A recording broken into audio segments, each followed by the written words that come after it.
and what RBKC called South Street. They're the same streets. So the phasing of that is coordinated and deliverable within the plan period. RBKC's main modifications consultation response confirms that the road is deliverable within the plan period. In terms of the developers, which Henry mentioned, so the developer in this case for the North Pole East Depot, which includes both locations within OPDC and RBKC, is a Department for Transport.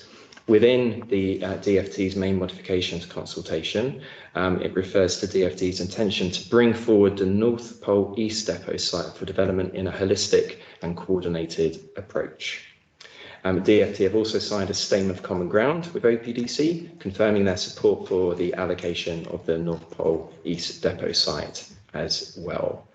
So based on that, we can safely demonstrate that coordination between the two planning authorities and the landowner, and we're supportive of the delivery of Wammerscroft Street. Thanks. Yes, I think I've got that statement of common ground, haven't I, somewhere? You will have it. It will likely be within the pack of statements of common ground we provided earlier. Yeah. Yeah. Schedule of statements of common ground. There it is. Just to make sure that I have got it.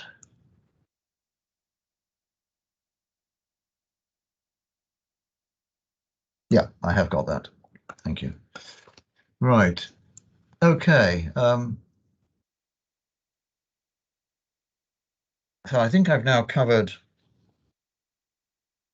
We've run together several of the later agenda items in my agenda, but I think I've covered everything that I wanted to cover.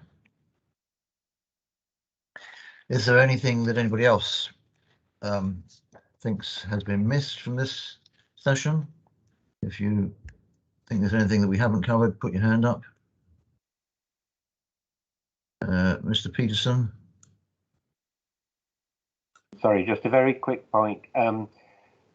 Peter Farnham was saying that the WebCat model does not take account of OOC station itself. That seems unlikely. I mean, I have to accept that.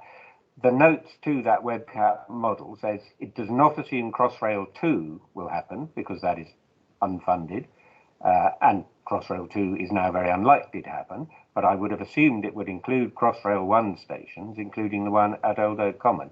So you might just want that checked out, because it makes a significant difference whether Crossrail and the mainline station at HS2 at Old Oak Common are featured in the WebCat 2031 model or are not featured.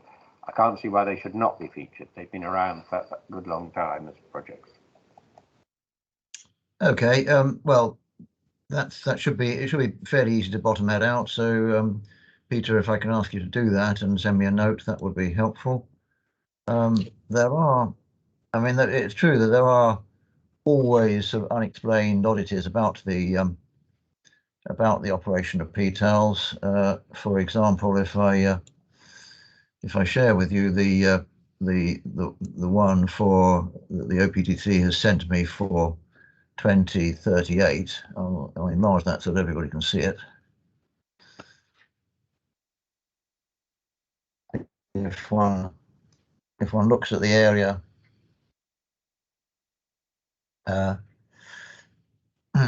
if one looks at the area immediately to the south of Willesden Junction, there, it's got a. I'm not sure if that grey area indicates a 0.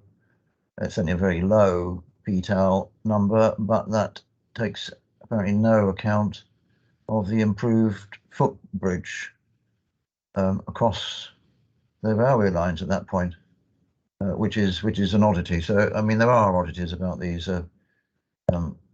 PTAL figures, but and again, if one looks in the area of the station itself, it's going eastwards. It's strange that there are these isolated squares of PTAL 5, which which are, and yet there's this PTEL 4 here, which appears to be closer to the station. And then, of course, there are these ones which are actually over the tracks, which again strike one as being odd. So if one looks very closely at these PTEL maps, there are unexplained oddities. I think when I can only take them in their generality, and the generality I see is that yes, the west of the OPDC area is clearly shown to have greatly enhanced accessibility levels. The east, particularly Scrubs Lane, does not, and that's the general message that I'm taking from that. I understand from what has been said that there are other justifications put forward by the OPDC for the development along Scrubs Lane, and I will listen to those and take them on board. Okay, I see that's provoked a couple of people to put their hands up. Henry Peterson first, and then Peter Farnham. You're muted, Henry. Redundant hand, sorry. Okay, that's a redundant hand. Okay, thank you, Henry. So, Peter, just you then. Thanks, Inspector. Yes, I mean, I think just to reiterate the kind of the anomalies with the PTEL. I mean, that demonstrates why the GLA moved away from being so tied to PTELs and having a more kind of a rounded approach to considering connectivity, which we demonstrated through what I've taken you through this morning there. There was another point which we thought might be useful just to take you through, which you have raised in one of your documents, in relation to the dispersed town centre. I was wondering if it'd be useful for yourself to be taken through that.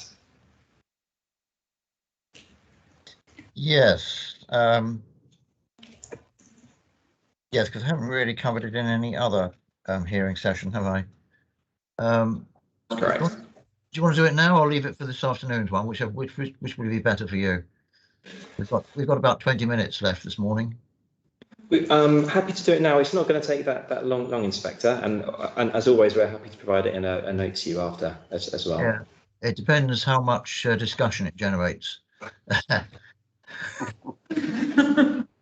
It might. It might. Shall we leave it till this afternoon and deal with it under tall buildings? Happy, yeah. Are you participating this afternoon as well? You are, aren't you? I think both of us are on the call. Yes. Okay. Yes. So thanks for the offer, but I think we'll probably wrap up now, and that will give us an hour and 20 minutes to have some lunch before we start again this afternoon. But thank you for reminding me about that, and don't let me forget this afternoon. Okay. Before I close this morning, then, is there anything that anybody else wants to raise about this morning's agenda?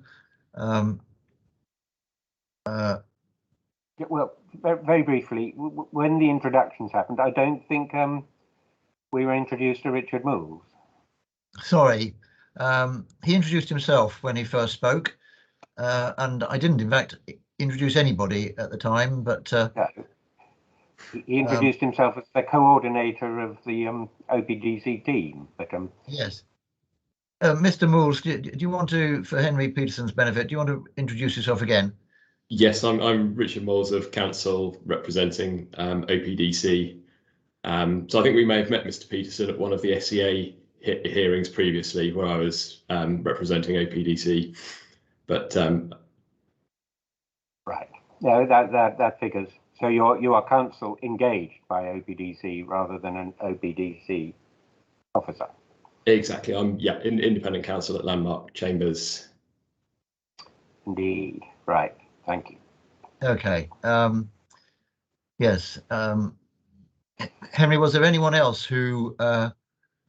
Because there are a couple of attendees here today who weren't at the test session last week. Is there anybody else whose identity you're not clear about, who you would need to?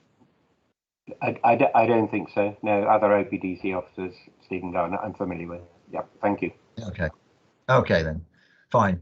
So we'll call a halt there then. Well, actually, Mr. Moores, as you're there, one of the things that a barrister always does in these events, and I'm well aware of, is keep a tab on issues as they raise and make sure there are no loose ends in the discussion. Is there any loose end that you think I have left loose that I ought to have bottomed out? No, there isn't. So I've been assiduously ticking off the questions you've raised, and everything's been covered, and everything that we wanted to say has been covered. Thank you.